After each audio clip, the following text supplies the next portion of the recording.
बाला साहेब ठाकरे का रुतबा सरकारी महकमे के साथ साथ हर एक मुंबईकर के ऊपर था, जहां कोई भी व्यक्ति बाला साहेब ठाकरे के आगे मुंह खोलने की हिम्मत नहीं करता था। वहीं एक व्यक्ति ऐसा था जिसने बाला साहेब ठाकरे को जान से मारने की सुपारी भी दे दी। जिसने बाला साहेब ठाकरे की जान लेने की सुपारी ली, वो व्यक्ति भी अपने काम को अंजाम देने के लिए निकल गया था। समय रहते इस बात का पता पुलिस को चल गया। मुंबई पुलिस को जैसे ही ये इनपुट मिला, पूरे महकमे में हड़कंप मच गया, क्योंकि जिसने बाल ठाकरे को मारने की सुपारी ली थी वो कोई ऐसा वैसा व्यक्ति नहीं था, बल्कि एक ट्रेंड किलर था। आपको याद होगा साल 1993 के बाद मुंबई में कम्युनल राइट्स हुए और इसी दौरान ये इंसिडेंट हालात को और भी भयानक कर सकता था। लेकिन फिर आगे क्या हुआ उसे जानने के लिए बने रहिए हमारे साथ वीडियो के आखिर तक। दाऊद इब्राहिम दुबई में बैठा था। साल 1993 के मुंबई बम धमाकों की साजिश में उसका नाम आता है और उसके काम को अबू सलेम मुंबई में रहकर बखूबी संभाल रहा था। जब मुंबई में दंगे हो रहे थे तब अबू सलेम दंगों की आग में घी डालने का काम कर रहा था। 150 की संख्या में खतरनाक हथियार अवैध रूप से उन लोगों तक पहुंच चुके थे जिनके मंसूबे इंसानियत के दामन को तार तार करने के इरादे रखते थे।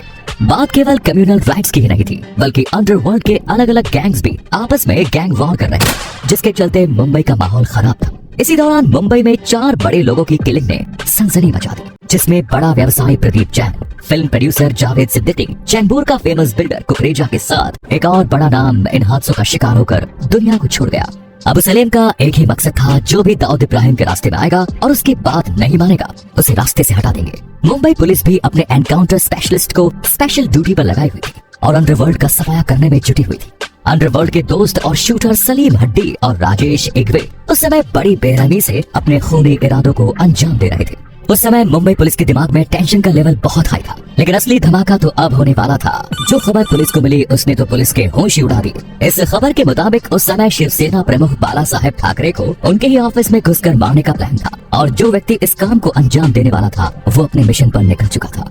एक तो मुंबई पुलिस के पास समय बहुत कम था और दूसरा जो व्यक्ति बाला साहेब ठाकरे को मारने के मिशन पर निकला था उसका नाम सुनकर मुंबई पुलिस के हाथ फूल गए। दोस्तों हम वीडियो में आगे बढ़ेंगे, लेकिन उससे पहले चैनल को सब्सक्राइब कर दीजिए ताकि आने वाले वीडियोस के नोटिफिकेशंस आपको मिलते रहे। शूटर का नाम सुनते ही पुलिस महकमा बाला साहेब ठाकरे की सुरक्षा में तैनात हो गया। पुलिस डिपार्टमेंट के एनकाउंटर स्पेशलिस्ट केवल इसी सिक्योरिटी को लेकर अलर्ट हो गए कि मुंबई पुलिस ने चप्पे चप्पे पर अपने सिक्योरिटी पर्सन तैनात कर दिए, क्योंकि जिस व्यक्ति ने बाला साहेब ठाकरे को मारने का जिम्मा लिया उसका नाम था राजेश इग्वे। राजेश इग्वे मुंबई पुलिस का ही एक ट्रेंड कमांडो था, लेकिन इस समय वो डी कंपनी के इशारों पर काम कर रहा था। डेफिनेटली आपके दिमाग में इस समय बहुत सारे सवाल उठ रहे होंगे कि आखिर पुलिस डिपार्टमेंट से सैलरी लेने वाला पुलिस का कमांडो दाऊद इब्राहिम की गोद में बैठकर क्या कर रहा है। ये वो समय था जब मुंबई के पुलिस एडमिनिस्ट्रेशन ने अंडरवर्ल्ड के खिलाफ बड़े पैमाने पर युद्ध छेड़ दिया। एक से बढ़कर एक अंडरवर्ल्ड के खिलाड़ी पुलिस की गोली का शिकार होकर मौत की घाट उतारे जा रहे थे। अंडरवर्ल्ड के पलने और बढ़ने के साथ अपराधियों के हौसले बुलंद होने में पुलिस महकमे के लोगों का भी हाथ था। उस समय के तत्कालीन पुलिस कमिश्नर अमरजीत सिंह सामना ने ऐसे पुलिस वालों की लिस्ट तैयार करवाई जो पुलिस के पैरोल पर रहते हुए भी अंडरवर्ल्ड की ड्यूटी बजाने में लगे थे। जब लिस्ट बनाकर तैयार हुई तो उनमें कुल 18 नाम थे और इन 18 नामों में से एक नाम था पुलिस डिपार्टमेंट के ट्रेंड कमांडो राजेश इग्वे का। पुलिस कमिश्नर ने लिस्ट सामने आते ही इन तमाम पुलिस वालों को नौकरी से बर्खास्त किया। डिपार्टमेंट का कचरा तो साफ हो गया, लेकिन राजेश इग्वे को कोई फर्क नहीं पड़ा। जो काम वो चोरी छुपे करता था अब उस काम को वो खुलकर करने लगा। लेकिन दूसरे क्रिमिनल्स की तरह राजेश इग्वे भी कोई पैदाइशी क्रिमिनल नहीं था, बल्कि वो तो अच्छे खासे परिवार से ताल्लुक रखता था। बड़ी मेहनत करके उसने मुंबई पुलिस को ज्वाइन किया और अपनी ईमानदारी को बरकरार रखा। इसी दौरान उसने मुंबई पुलिस में कमांडो ट्रेनिंग मिली। मुंबई पुलिस में काम करते हुए जब उसे कुछ वक्त हो गया तो इसके बाद उसे शराब पीने की लत लग गई। क्रिमिनल वर्ल्ड से जुड़े कुछ लोगों के वो संपर्क में आया, वो अपने पैसे से उसे शराब पिलाते। बदले में इग्वे भी अपने रुतबे की बदौलत उनका कुछ काम कर देता था। आगे चलकर उसके कनेक्शंस अंडरवर्ल्ड से हो गए।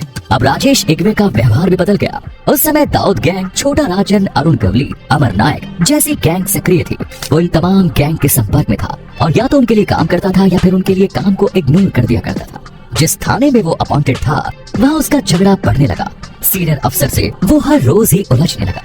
साल 1993 के मुंबई बम धमाकों के बाद मुंबई पुलिस कमिश्नर की टारगेट लिस्ट में राजेश इग्वे का भी नाम आ गया और इसे भी नौकरी से बर्खास्त कर दिया गया। इसके बाद ये सीधा डी कंपनी से जुड़ गया और उसे ज्वाइन कर लिया। बम धमाके के दौरान अबू सलेम दाऊद की नजरों में अपने नंबर बढ़ाने के लिए पूरी ताकत से मुंबई में अपराध को अंजाम दे रहा था।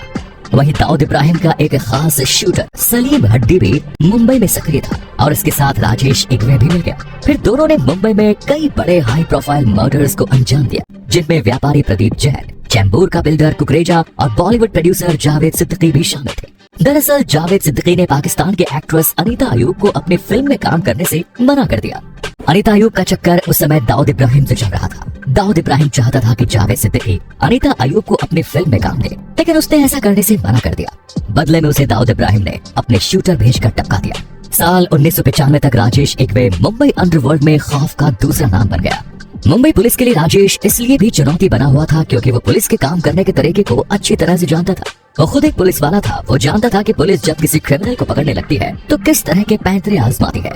अपराध को करने के बाद पुलिस की इंक्वायरी से बचने के लिए किस तरीके से सबूत मिटाना चाहिए, इन तमाम बातों को वो केवल जानता ही नहीं था, बल्कि इनका इस्तेमाल अपनी क्रिमिनल मेंटालिटी में आए टारगेट क्राइम को पूरा करने के लिए भी करता था। 1993 के बम धमाके के बाद अंडरवर्ल्ड बेसिकली दो तरीके के गैंग में बट गया। अब हिंदू डॉन और मुस्लिम डॉन के बीच दीवार खड़ी हो गई। इन दोनों की लड़ाई में निर्दोष लोग मारे जा रहे थे। इन गैंग के आका अपने पंटरों को लोगों को मारने का आदेश देते और उनके पंटर लोगों को दुनिया से उठा देते। इसी कड़ी में अबू सलेम के पास बाल ठाकरे को मारने का काम आया। उसने ये काम राजेश इग्वे को दिया क्योंकि वो हिंदू था, पुलिस वाला था। वो आसानी से बाल ठाकरे के नजदीक जा सकता था। बाल ठाकरे उस समय एक ऐसे नेता थे जिनके पास पहुंचना ही बड़ा मुश्किल था। उनके पास पहुंचकर कोई हरकत करने से पहले ही जान जाने का खतरा था, पर राजेश इग्वे मरने से नहीं डरता था। बाल ठाकरे को मारने का काम मिलने के बाद राजेश इग्वे ने उनसे मिलने की अपॉइंटमेंट भी ले ली। अपॉइंटमेंट के अकॉर्डिंग 7 नवंबर साल 1995 को राजेश इग्वे बाला साहेब ठाकरे के ऑफिस में उनसे मिलने के बहाने उन्हें ठिकाने मारने वाला था। लेकिन इसी दिन मुंबई पुलिस को इस बात की सूचना मिली कि बाला साहेब ठाकरे पर उनके ही ऑफिस में हमला होने वाला है। मुंबई पुलिस ने अपने पूरे नेटवर्क को सक्रिय कर दिया। एनकाउंटर स्पेशलिस्ट भी एक्टिव मोड में आ गए। राजेश अक्सर पुलिस कॉलोनी में ही छुपा रहता था। वो अपने काम को पूरा करने के लिए जैसे ही पुलिस कॉलोनी से निकला, पुलिस की टीम ने उसे घेर लिया। उस समय पुलिस अधिकारी कादर खान को देखकर उसे भगाने की कोशिश की तो कादर खान ने उसे वार्निंग देते हुए रुकने को कहा, लेकिन राजेश इग्वे कादर खान की तरफ मुड़ा और अपनी गन निकाल ली। लेकिन इसके पहले कि उसकी बंदूक की गोलियां निकलती, कादर खान की गोलियों ने राजेश इग्वे के शरीर को छलनी कर दिया और वो वहीं मारा गया। इस प्रकार शिवसेना सुप्रीमो बाला ठाकरे की जान बच गए। क्या आपको लगता है अगर वो बाल ठाकरे के ऑफिस पहुंच जाता तो क्या अपना काम पूरा कर पाता? अपना जवाब कमेंट बॉक्स में जरूर दीजिए। वीडियो को लाइक करके शेयर कीजिए और चैनल को सब्सक्राइब कीजिए। धन्यवाद।